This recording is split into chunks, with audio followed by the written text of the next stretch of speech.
You probably want a privacy screen because of people like me. Because I was definitely lurking on everyone's phones. Hi, I'm Teresa. And I'm Emily. This is No Ordinary Friendship. We've been best friends for forever. And while life has tried to keep us apart, we won't let it. Join us as we catch up on pop culture, parenthood, and whatever's on our minds. We promise a short break from real life, just for a little bit. We all have our people. And now you are one of them. Okay. All right. Episode 21. Hi, Yay. Emily. Hello. Welcome back. Welcome back to me. Welcome back to your home. Welcome back, listeners. Yeah, today we're recording at my house, sitting on a comfy nugget that belongs to my kids. 2 nuggets, actually. Yes. Because we're devoted nugget people. Yes. Sponsor us. Okay, let's jump into it. Breaking news. Just had to share, we're basically TikTok famous now because over the weekend, Teresa posted our very first successful TikTok. So if you're on TikTok, look for us and check it out. But we got over 7,000 views, which is amazing for us. I was going to say, which is not a lot to anybody out there, to any influencer, but we've been in the 200 range for a very long time. Yes. Despite Emily's many efforts to post every single day. Yeah. I was slacking. And then but that day when it happened, we went out and I was like, oh, people are looking at me because they probably saw my TikTok. Yeah, Victor did call you out on that, right? He's like, oh, there's something different about you now. You're a little bit more arrogant. Fame is getting to me. But it was hard because actually, even though I thought it was just like a silly little TikTok, there's some haters too. Yes, we've already gotten hate and we're nobodies. We can't wait to respond to that hater. Yes. I mean, they're just sassy and we're going to be sassy back. Yeah, people are just really blunt on social media. Yeah. Is what we're learning. Yeah. We got to grow a thick skin. But it doesn't matter. I feel like everything's okay because we're doing it together. I think if it were just me, I would be like, ugh, those people. Because we have each other to support and be like, don't listen to them. Yeah, for sure. I still love you. Just different kind of love and different kind of understanding of what you're going through. True. Steven, when he saw our TikTok, he went around reciting it, but reciting it all wrong. And he kept asking me to watch it over and over again. So then the kids started coming over to watch it over and over again. So we watched it forever. And then he told our nanny that I'm famous on the internet. Wait, so like of those 7,000 views, 1,000 was just from your house? Just like 100, Emily. My other update is I got a haircut, which I only do like once a year. Looks good. Not just a haircut. You got a hair color I too. did, yeah. I also got it colored. So if people watching the video, you can see it's like, I guess it's called like a peekaboo color. So it's only like the inside hair. Is it all around the back? All around, yeah. Which you can do just the sides, but we just went all around. You warned me when you got a haircut. You were like, I always say I want to go short. Yeah. And I regret it because really I just wanted to thin it out. Yeah. And I don't regret it. Like, I don't think it looks horrible. But now when I look back at my pictures with long hair, I'm like, oh, I looked better with long hair. Give it time. You're going to love it. Yeah, we'll see. It is nice. Like, when I wash it, it feels so much quicker to dry. And it's like Does just it feel lighter. healthier too? It does. Because it was a long time that I had that hair. You know how you said you shared on the pod that you don't use conditioner? Yeah. Every single time in the shower now, I think of you. Because I was like, how does she not use conditioner? Because my hair feels so rough and dry just using shampoo. I mean, it doesn't feel soft. I was thinking since I dyed it, I probably now should use conditioner because it's probably going to be extra dry. Are you still doing that 8-second thing? I haven't done it in a while, but I'm going to try it again. Okay. Hopefully it's safe on color-treated hair. Because I got my hair conditioned in Taiwan. Oh, yeah. It was like the top of the line, whatever. And I was like, oh, this is amazing. And today I was like, my hair is back to being its old damaged self again. I was like, it didn't do anything. It didn't last that long. It didn't last very long. And I get it. It's probably like something you have to do preventatively. And my hair is colored. I put the hair straightener over it today because we're recording. Just for you listeners and you, Emily. And I was like, this feels like it did after it got conditioned. Oh. So damaging your hair can make it feel healthy too. Yeah, straightening it always makes it feel softer and smoother. But I guess it's because you're like pressing down all the frizz. All the coarseness. Yeah.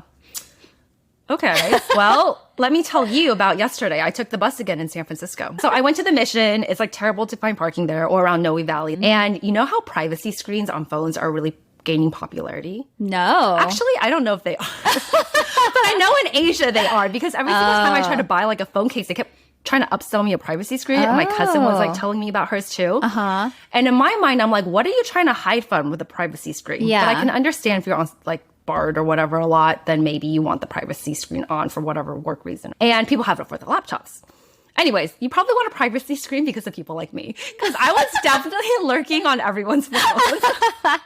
It was kind of a cramped buzz. It was busy, but not crazy. And the more people that came in and like sat down next to me, like one guy, I mean, I couldn't help but not look. He was like on a FaceTime without any headphones on. And he's just asking for it then. He wasn't talking or anything. He was just looking at his maybe wife, sister, partner, or whatever.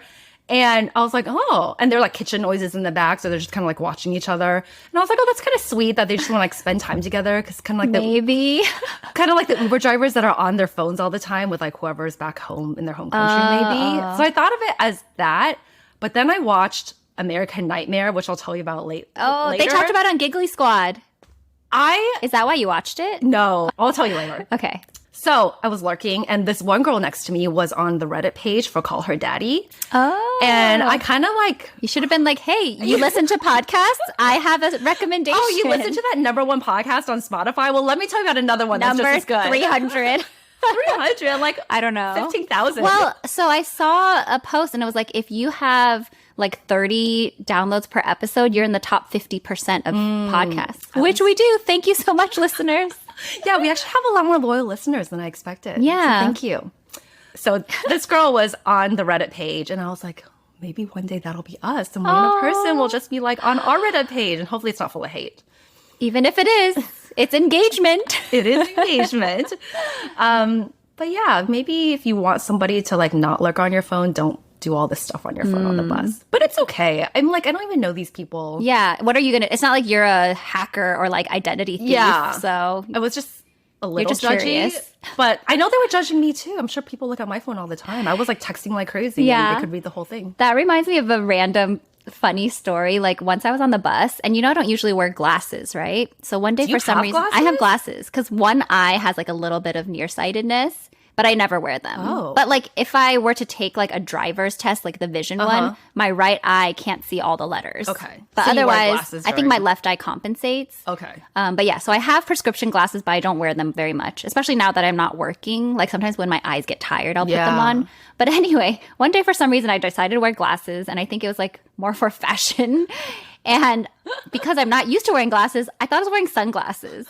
And you know when you're wearing sunglasses, you can like freely stare at people because they can't see your eyes. So I was doing that on the bus. And then like, at the end, I realized, oh shit, I was not wearing sunglasses. So people could definitely just see me staring.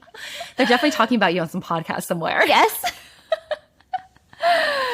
Okay. All right. Tell me about what happened at the Oscars. Oh, yes. So this will be old news by the time this episode comes out, but they just came out with all the Oscar nominations. And I think you heard partially, Ryan Gosling got a nomination for his role as Ken, but Margot Robbie did not get a nomination for her role as Barbie, and Greta Gerwig did not get a nomination for director.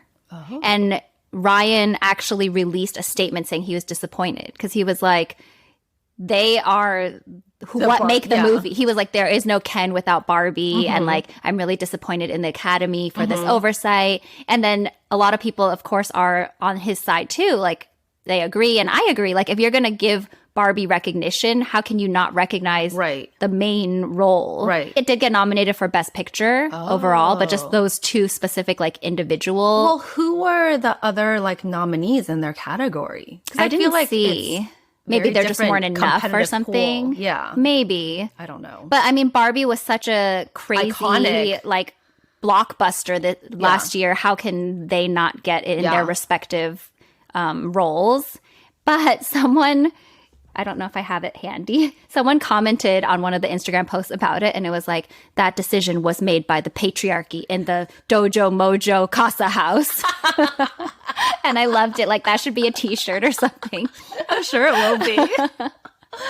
I feel like the Oscars is always full of movies I've never really heard of. Yeah. And Barbie being such an iconic blockbuster almost makes it That's true.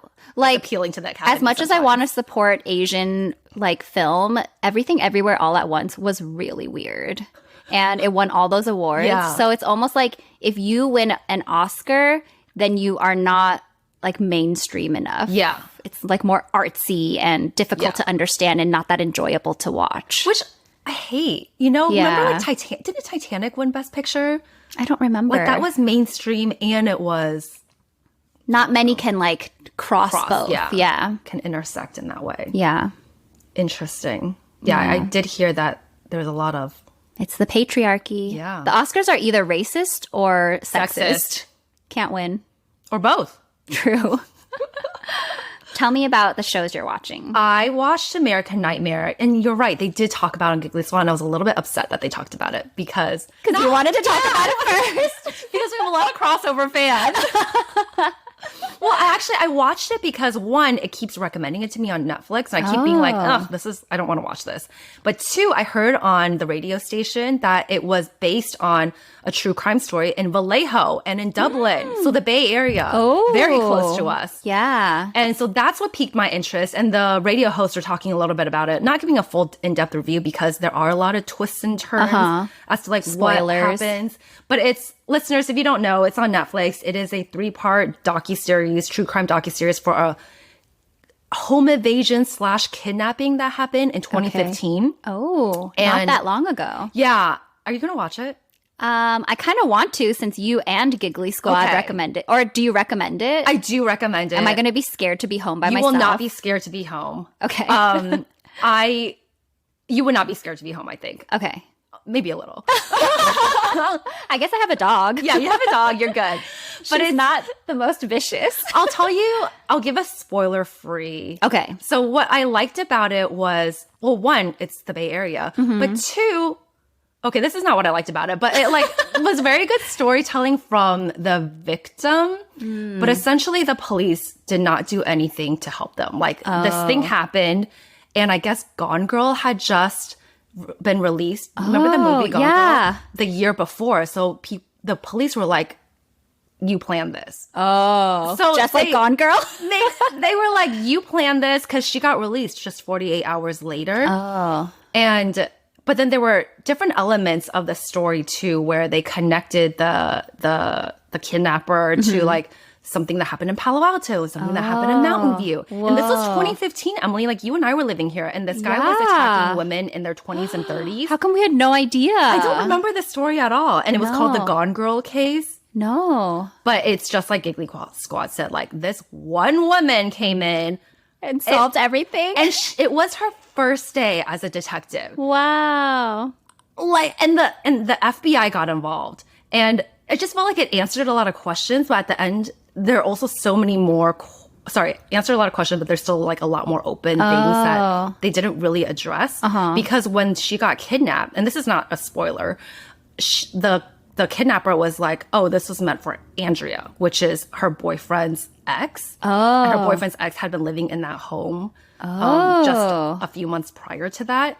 And then it finds out like at some point the Vallejo PD had to give up the case to the FBI. And the FBI agent that was in charge of this case was the ex of Andrea. And there was like that is a crazy coincidence. I don't even think it's a coincidence. Like there's something there that's happening that they didn't really like solve. They didn't really solve. They never got into it, and the kidnapper never really like paid for disclosed why either, or like what the connection was there. But he was an ex-Marine. He went to Harvard Law School. Oh my gosh. He's like a good-looking white guy. Oh, scary. So it's worth watching. Okay. It's, lots of twists and turns. I thought it was really funny how Giggly Squad said, like, why is a woman not in charge of the FBI? Yeah. Like, you send a guy to the grocery store, he can't find anything on your list. How are you going to expect him to find a killer? Right. And she had like this intuition that like, something is off here, even though she was investigating something woman's completely intuition. Different. Yes. She knows when something's up. It was like the smell or something. It's the patriarchy keeping us down. It truly is. But it was good. I highly recommend it. So I was watching that and I was like, damn, me and Giggly Squad are in sync. But I guess everyone's watching because it's I number one also on felt Netflix. in sync with Hannah because remember we were talking about the Max Mara coat and I was like, it's like $3,000. And then she's like, I'm not going to go buy a $3,000 coat in Aspen or whatever. I was like, Hannah, you and me. Anyway. So after that, Steven told me about a show called Expats on Prime. Have you seen any no, I don't think promos so. for that? So it's based in 2014 Hong Kong. Okay. It's about like this American girl, like Chinese Is Nicole American. Kidman in it? She is in it. Oh, okay. I feel like I just saw that on Instagram or something. It's coming out January 26th. So it's not even out yet. So I guess it's not a show that I'm watching, but it's a show I'm going to watch. And I was like, maybe we can be like the Asian reviewers or reviewers of all these different Asian shows. Yes. But it looked good. The comment section were like, why is Nicole Kidman in this? Yeah. I was like, I think it was like an Asian Instagram account that posted about it. So I was like, Nicole Kidman, she's got no Asian in her. She's an expat. Oh, okay, yeah. So it's like it centers around her being an expat. I see. She has 3 kids, and like one of the kids gets lost. Oh, on like a night market. He was with Chinese American potential nanny. That they were like, interviewing. Interviewing for. When I was on Prime Video looking for that, I was like, oh, this is not out yet, Steven. Like, I can't watch this. I stumbled upon Secrets of the Mega Resort. Baha Mar, do you know what that is? Well, it's funny you should ask because Extra Petite on Instagram asked like, oh, does anyone have recommendations for staying in Baha Mar? Oh, interesting. So then I had to like Google where is Baha Mar, and then I was like, oh, it's East Coast. I'm not going to go there. Yeah. And then that's where my search ended. So it's in the Bahamas, and I feel like nobody on the West Coast knows or even cares to go because it's too far. It's like a cross. We would just go to Cabo, right? Yeah, it's like it's a cross between Vegas and like the beach, so Cabo-ish area / it's Hawaii. like casinos and stuff. And they have Hyatt, Rosewood, and SLS, but like they make it so you never have to leave. But I really feel like after watching the show, it's like they really do just want it to be a money-making gambling machine, but they have all these extra things, so like the family will come to and not complain about it while the gambler is like really spending a lot of money there. But what's funny or what's interesting about it is it shows all the workers and how they like logistically figure everything out for the millions of meals and all the prep and all the operations that they have to go through. And they basically have an entire underground city that gets... It's kind of like a cruise ship. Exactly. Which I love. Cruise life. Because they get shuttled in from across the island. I don't really know what that means. They feed them. And then they get shuttled back. And it just feels like a cruise ship. Like, and they do all the laundry for them. Oh, wow. It's a machine. So if you're interested in logistics. I am. And I was for a while obsessed with like cruises. I was like, I want to go work on one. Yeah. And I even read a book about... I can see you on a cruise ship. Like someone who worked there like, wrote like a behind the scenes sort of story. And there's like so much hooking up and all that. Because it's like a lot of young people from different countries. This sounds like right up my alley. It would be interesting. It definitely emphasizes the luxurious parts too, which are really fun to look at. But it definitely looks like a place we would never go to. Okay. I looked into it because our friend moved to Texas, and I feel like she goes to Florida a lot more now. And when we saw how much it costs to get there, and then the flights. When you actually get there, I feel like it's not that great. Is there a direct flight from here To the Bahamas? Probably not. Yeah, see, I'm not doing that. Yeah. I'm always in awe of people who live kind of like middle America and don't have direct flights to places. Yeah. Because that would just be like a deal breaker, you know? Yeah. On our way back from Taiwan, Steven was like, I cannot believe people have connecting flights Yeah, to like especially other with parts kids. of the country. I get it if you don't have kids. Like, I would probably do it then. Would you? If I have to. A lot. Yeah. Yeah. It would be okay. Yeah. Okay, I will tell you about the show that I'm watching, Singles Inferno, season 3. I don't think you'll watch it because it has subtitles. I'm so lazy. But Singles Inferno is a Korean show, and it's like a dating show. Yeah. I think I told you about the last season I watched. I think so. Was that on the podcast? No, that was the Love After Divorce. Oh, okay. That was also Korean. But this one is, they have something called the Inferno, which is they're just like somewhere on an island, and they have like kind of... This one, they made it even more inferno-y because like previous seasons, it didn't seem like really that bad. But this season, like their first meal, they only got like raw carrots and canned chicken or something. Oh, so they're roughing it out there. Is this like Survivor? I don't know how roughing it really is. I think they they're still trying look to really make good? it. Yeah, they all have full makeup. They carry purses around this season. Really? It's weird because you're like on a beachy island. Like, where are you going to go? But then if you pair up with someone, you get to go to paradise. Oh. And paradise is like usually a really nice hotel. You get to like order whatever food you want, sleep in a hotel bed. Nice. And only in Paradise can you ask certain questions. Like you can learn the other person's age, their occupation, stuff like that. Okay. So in Inferno, you're not allowed to talk about that stuff. So what can you talk about? I guess other stuff. Oh, is it so like you're less judgmental? Yeah. So unless you go to Paradise with someone, you might like find you really like them and then find out like, oh, they're way older or way younger than me, or like they have a weird occupation. Right. I don't know. Because I think maybe Koreans care a lot about like age and stuff like that. But this season, can I spoil for you? Yes, Okay. I heard it's very good. Yeah, listeners, if you're going to watch and you don't want it to spoil, just skip this part. But this season, I do feel like they upped their game because, first of all, in the first episode, they pair them off like right away. Like you have to pick someone. So a couple of people go to Paradise, and then the next morning, they're like, you have to leave now. And basically, they immediately introduce like one of the pair to another person of the opposite sex. Okay. And you find out there were 2 Infernos. Oh. Yeah. So then after a while, they bring them all together. But that fact, like, it's really funny because one of the guys, he was like, I don't think I'm going to change my mind. Like, I'm pretty sure about you to the girl on the first night, which is like, you're kind of jumping the gun, right? You just met her. Yeah. He just wasn't in Paradise. Literally the next morning, he gets paired with another girl in the car. And he's like, I knew within 1 minute that like I would be interested in her. And I would not trust this guy at all. I don't trust him. He's done it like 3 times already. Every time a new girl is introduced, he's like, she is my type. Wait, is there an incentive for him to go with a new girl? Like, why doesn't he stick or stay loyal to the original There's no girl? incentive because I think the whole point is you want to pair with someone at the end. Oh, at the end you get to go to Paradise? No, you get to go. I guess there's an incentive if he wants to go back to Paradise and have like the good life. But I think like they all are trying to find someone to match with. So it's like this balancing game because like you want to feel out like who might be interested in you, and if you're interested in someone, you want to like show them so they know, but then at the same time sometimes you're like, oh, I want to keep my options open. But yeah, he's like definitely, don't trust him because he changes his mind every time. And then there's this other girl who I call crazy eyes to Victor, because she always goes like this and like looks down and opens her eyes really wide, but she just gives off a crazy vibe. Is that how she gets the guys though? Is that they, her like they say like move? that's her she's like, you know, targeting them. Right. But also she like gets upset at this guy who said he changes his mind because he again was like acted like he was really into her. And she actually likes him. I think she likes him. And then she like went off on him. Then when she came out, she's like, I don't even remember what I said. It's like she blacks out because she's so mad.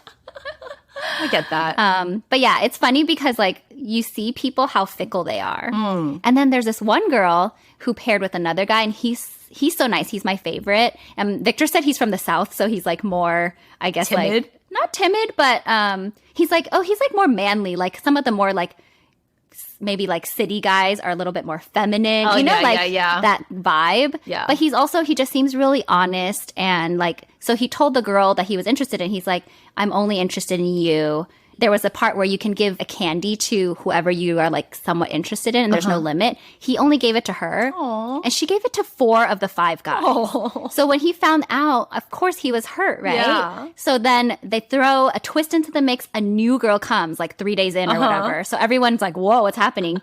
And then she picks him to go to Paradise with another guy. Also weird. There was like a weird dynamic of one girl with 2 guys. I don't know. But anyway, now he's into this new girl, and I'm totally supportive of it because the first girl, like, thank God you're supportive took of it. him for granted, you know? Yeah. She was like, oh, I don't like that you're being so obvious that you like me. Like, I don't want people to think like I'm taken. So it's like, oh, now you got your wish. So she doesn't like him.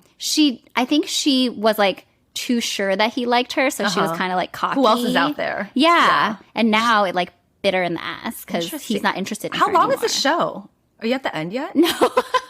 Has it been 2 episodes? I think it's been like 3 or 4 episodes. I watch TikTok reviews of people talking about it. Well, I don't really know what they're talking about, but I just know that people love this season. It's because it's a lot more twists. Yeah. And then the contestants, to me, this time are so much more direct.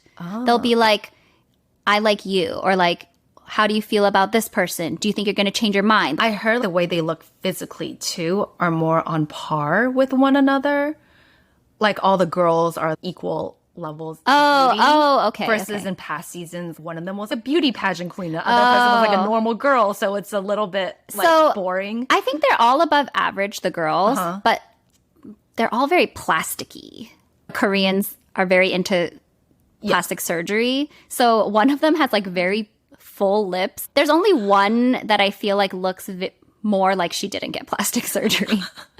What about the guys? I don't think the guys are very good looking. Yeah. And also, I don't know, Korean listeners, maybe you can enlighten us because they'll use terms like, oh, one looks like a dinosaur. Or they'll be like, what's your ideal type? And they're like, oh, I like guys that look like a puppy. And I'm like, is that a thing? Or like lost in translation somehow. I don't know. So I just don't know the trends. Did you ask Victor? He doesn't know. He doesn't know anything Yeah. about Korean dating, that is. He knows a lot. But yes, it's actually pretty entertaining. Okay. I'm glad you're telling me about it because I'm never going to watch it. I know. Let's go on to Parenthood. Okay. Yes. So Kyte Baby is a baby clothing brand. They make bamboo pajamas and sleep sacks and other stuff.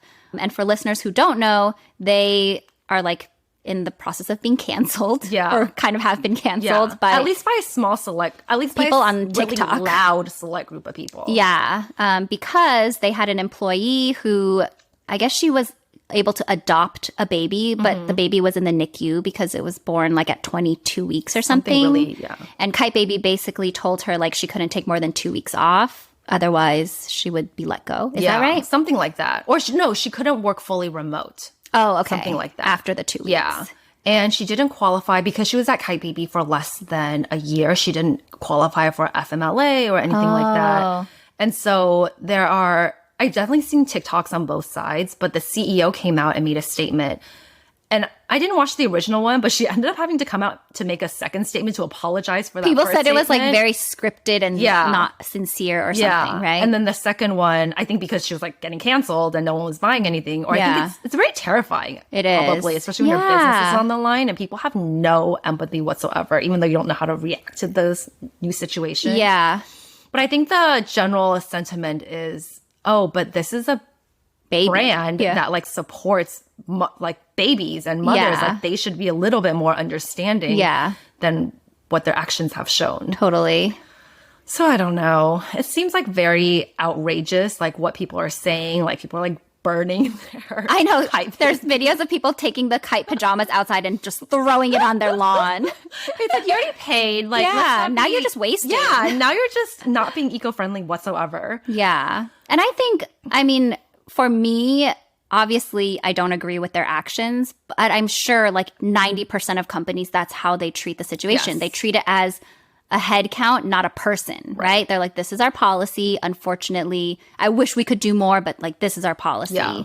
And I almost don't blame them because companies need to survive too, right? If they don't survive, they're hurting everyone else that works for the company. Right. And I understand small businesses, they're like fighting a tough battle. And they really are a small business. Yeah. But I also don't know what kind of role this girl had either. Like, if she was, I don't know, if she had like a really in-person role and there's no way to work remote. Yeah. I don't know how that would like work. packing packages or something. It's just like, can I do it from home? But it is, I wish they gave her like a little bit more time too. It seemed like 2 weeks is crazy. Yeah. Oh, and people were going crazy when the CEO said like, oh, and Marissa's adopted baby. Oh, and it made treating seem it like, differently. That's yeah. true. When I don't know. I feel like I wouldn't have known that to be such a sensitive word to use if I were in her situation. Yeah, because same. it is kind of like a descriptive word, and it doesn't. I think people take it very extremely. Right. As well. Right.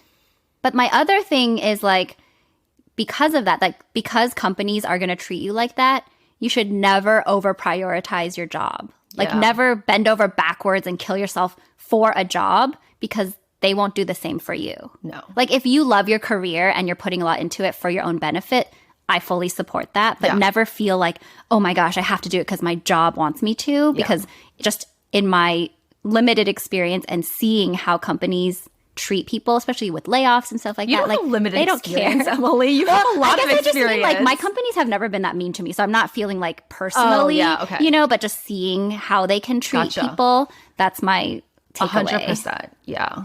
And I remember actually we just had lunch with this friend. She was like, I keep telling my husband, like, your job will never love you back. Or your family will. And I was like, that's so true. Yeah. My job will never true. love me back. They will dish me in a heartbeat. Totally. You're replaceable. Except this one, Emily. Yes. I could never replace replace you. Irreplaceable. And last really small thing, I don't want to get too into it, but I think cancel culture is like too extreme Scary. these days. Yeah. Like we almost got canceled and we're like nobodies because we had a Starbucks cup in one of our video clips. We didn't even understand what I know. it meant. I was like, Google it. Yeah. And it's like, I understand that people want you to support certain things. And yes, we should be as educated as we can, but we Right. can't know all the information out there. Right. And like, I'm sure you can find something bad about every single brand that exists. Are you going to cancel people for like that act? Like drinking a cup of coffee is different from like going out and doing a heinous crime, you know? And people don't seem to have a line there. Agreed. And another thing, going back to the Kyte Baby thing, this is like America's policy problem with the way they treat women. It should be a government issue, not a company issue, right? Especially a small business issue. And I feel like so many large, very profitable companies that have the means and the financials to be able to provide more support for mothers, you know, birthing parents or non-birthing, adoptive parents, whatever. Yeah. They don't do it. And they're not getting the same kind of hate either. Not at all. And they should. I agree. We should like focus our energies over there. Okay, on to random. Yes. Mattress prices. They're crazy. I went to lunch yesterday with a friend and he told me he just spent $6,000 on a mattress. What? And Wait, what does it do? Nothing. It does nothing. And I get it. You're like investing in something that you sleep on every single day. You want to be comfortable, whatever. But you can't get that for $1,000. I just can't imagine someone being like, let's sell this for $6,000. Does it at least move? Like those No, it doesn't. It's not a sleep number. No, but I heard Sleep Number mattresses are terrible too. Oh. And because they're custom, you can't return them. Oh. Which is weird because I thought you're able to change the Sleep Number at any time. Yeah. I feel like mattresses have a really bad Nobody makes a good resale rate. mattress, right? Yeah. Except for you know who. Our lovely Taiwanese business that went out of business. Did it? Well, no, I think She like went on shop. pause or something. Yeah. She wouldn't sell it to us. I know. This is why we're a podcast. Yeah, maybe we would have been podcasters. It could be a blessing in disguise. Okay, well, thank you so much, listeners, for listening to us with another week. Thank you. Don't forget to subscribe, Rate, and share. Thank you. Bye.